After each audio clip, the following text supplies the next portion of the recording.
regretter les nombreuses arrestations de ce jour. Mais je commencerai surtout par regretter le lourd tribut payé encore par la ville de Bignona. On nous signale 2 blessés graves, l'un ayant perdu un œil et l'autre ayant perdu quasiment son organe génital à partir des manifestations et parce que des balles réelles auraient été tirées par les forces de l'ordre. Ces crimes et forfaitures ne resteront pas impunis. Nous l'avons dit et redit. Tout ce qui s'est passé ces 12 dernières années et qui a occasionné de lourds dégâts, de lourdes pertes en vies humaines, en intégrité, en atteinte aux intégrités physiques, mais également en emprisonnement fortuit et gratuit, ne restera pas impuni. Chers compatriotes, ce qui s'est passé aujourd'hui illustre à suffisance tous les aspects que je viens d'évoquer. D'abord, ce qui s'est passé le matin en quittant mon domicile, où encore une fois, les forces de défense et de sécurité ont obstrué le passage pour essayer de nous imposer une trajectoire, un itinéraire, ce que nous avons refusé, allant jusqu'à heurter des véhicules de notre convoi. Ce qui s'est passé ensuite au niveau du palais de justice, où le juge en charge de ce dossier a voulu, pour des raisons que personne ne comprend, retenir ce dossier aujourd'hui et le juger, le vider aujourd'hui même. Alors que quasiment tous mes avocats venaient juste de se constituer et n'avaient pas eu accès au dossier et que les avocats qui en avaient eu accès n'avaient eu accès qu'à une partie du dossier. C'est extrêmement grave. C'est d'autant plus grave que le juge n'a présenté comme motivation à cette attitude que le fait qu'à chaque fois que Ousmane Sonko était convoqué, l'État était obligé de mobiliser toutes les forces de sécurité et de défense, et que ça coûtait très cher à l'État sénégalais. Avons-nous été demandeurs de ces procès ridicules? Sommes-nous les instigateurs de ces complots et de ces manipulations dont la seule visée est d'obtenir une condamnation pouvant empêcher Ousmane Sonko d'être candidat pour l'élection présidentielle du 25 février 2024. Est-ce que cela peut justifier qu'on empiète, qu'on piétine, qu'on viole les droits de la défense, qui sont mes droits en l'occurrence, simplement parce que la mobilisation de ces dispositifs des forces de sécurité et de défense coûte très cher à l'État du Sénégal? Qu'un juge puisse réagir comme ça est suffisamment inquiétant et doit nous préoccuper par rapport à son indépendance, puisqu'il a pris des instructions pour parler ainsi. Ce qui s'est passé ensuite à la fin de cette audience, puisque n'eût été l'insistance, j'allais dire même la résistance des excellents avocats qui se sont constitués pour notre défense, que je remercie au passage. Énormément d'avocats sont constitués aujourd'hui. Aucun de ces avocats ne nous a demandé d'honoraires pour défendre notre cause. Je les remercie, mais je les félicite surtout parce qu'ils ont fait montre de détermination, de combativité, mais ils ont montré que le Sénégal doit être fier de ses avocats.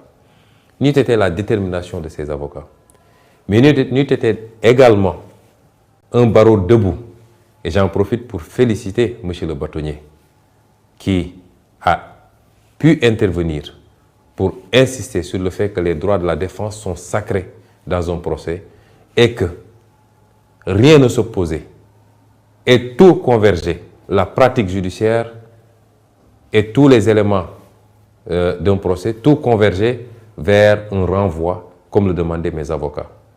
Nous avons vu aujourd'hui un barreau debout, un bâtonnier debout. Nous attendons de la magistrature qu'elle soit aussi debout, parce que la justice est le pilier fondamental d'une république et la première garante de la stabilité dans un pays. Une justice couchée est un danger pour l'équilibre social, politique, économique, politique, géopolitique d'un pays.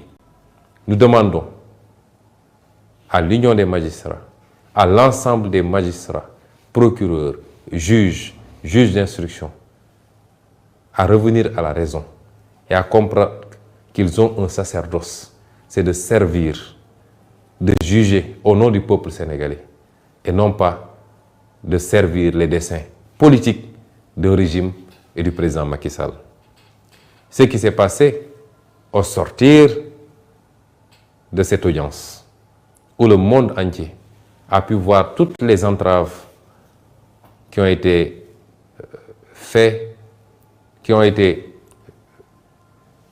faites sur mon convoi, que des forces de défense et de sécurité aient mobilisé des engins lourds pour bloquer le convoi, essayer de lui imposer encore une fois un itinéraire qui n'était pas le nôtre, vouloir impérativement nous faire passer par le tunnel de Soumbédioune, où il y avait un piège puisqu'il y avait des nervis du régime qui étaient positionnés de part et d'autre de ce tunnel, équipés au même titre que les forces de l'ordre de grenades lacrymogènes et d'armes.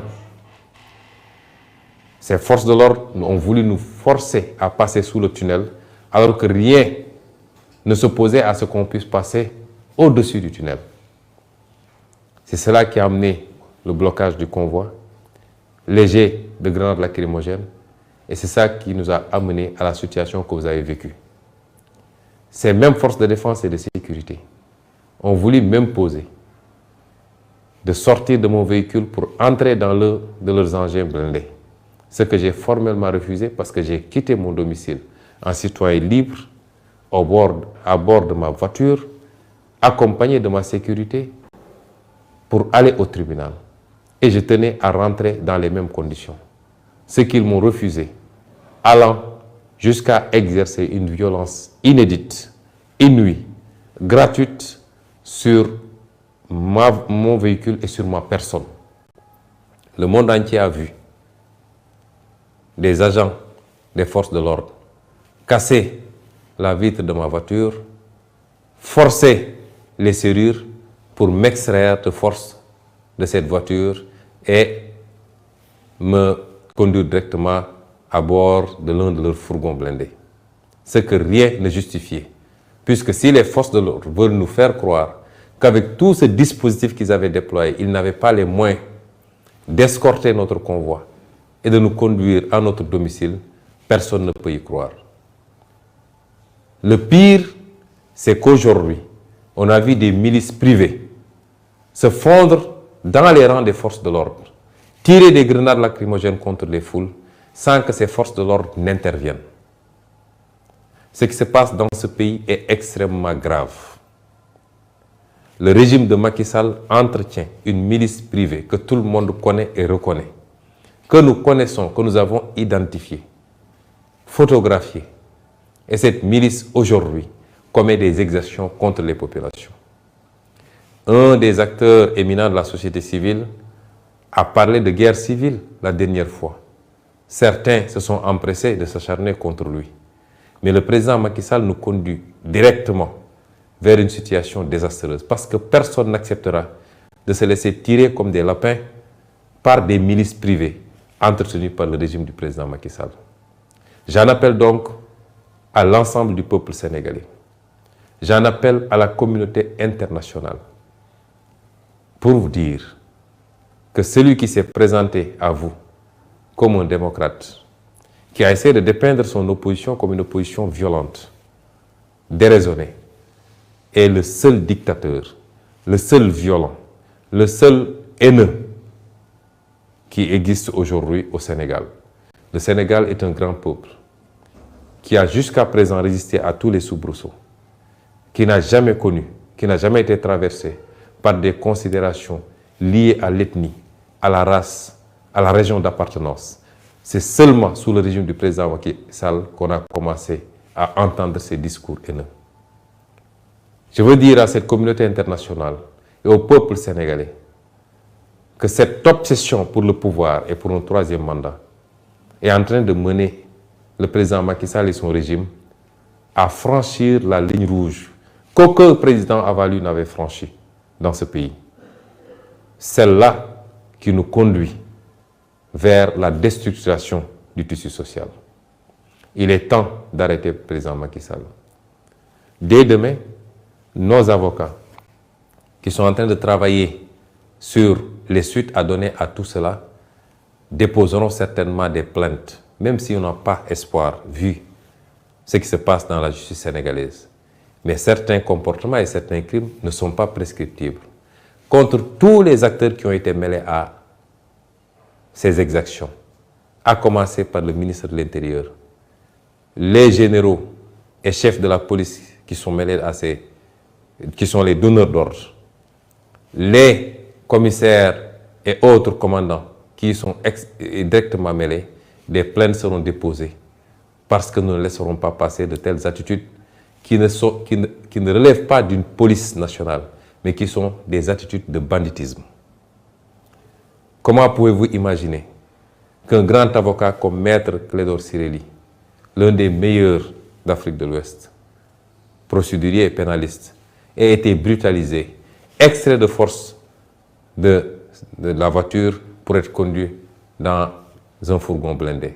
Comment pouvez-vous expliquer qu'un avocat qui a plus de 42 années de barre comme Kawsu Kaba Bodian, plus de 80 ans, soit aujourd'hui brutalisé, qui ne présentait aucun risque, aucune menace pour ses forces de défense et de sécurité? Comment pouvez-vous expliquer ça? Qu'est-ce qui peut justifier ces actes gratuits de violence et de vandalisme policier sur ordre du président Macky Sall et de son ministre de l'Intérieur?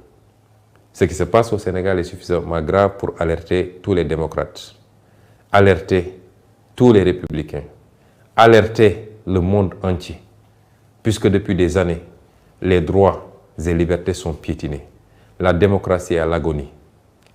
Je féliciterai et je remercierai tous les acteurs politiques, tous les acteurs de la société civile qui se sont offusqués de cette situation, parce qu'on sort carrément du cadre de la politique. Je veux dire aux Sénégalais que nous sommes en train de nous approcher dangereusement de la ligne rouge. Et celui qui n'en est pas conscient devrait prendre conscience parce qu'il est temps. Celui qui en est conscient et qui observe en spectateur doit comprendre qu'il ne sera pas épargné si cette situation parvenait à arriver à cette ligne rouge.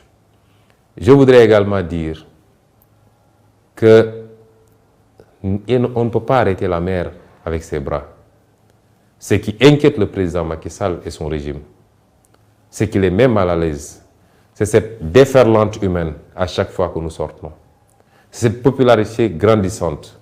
Je l'ai toujours dit, ce n'est pas un mérite. Et les Sénégalais ne nous suivent pas, n'adhèrent pas à notre discours et à notre projet par rapport à notre personne. Nous avons beaucoup travaillé à faire comprendre aux Sénégalais là où nous voulons aller.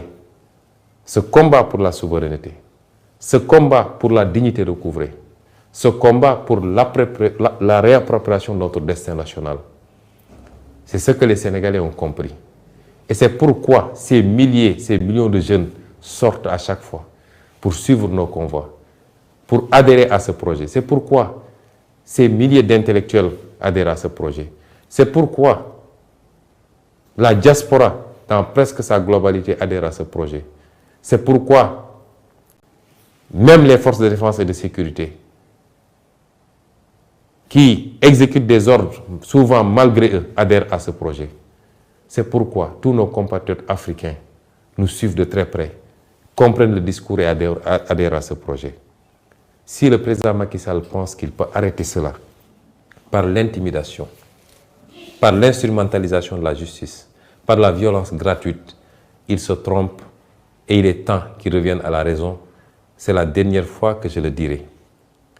Je veux féliciter le peuple sénégalais, féliciter cette jeunesse formidable et terminer par vous dire ce que je vous ai toujours dit. Nous ne vous décevrons jamais. Nous ne vous trahirons jamais. Ce combat est le nôtre.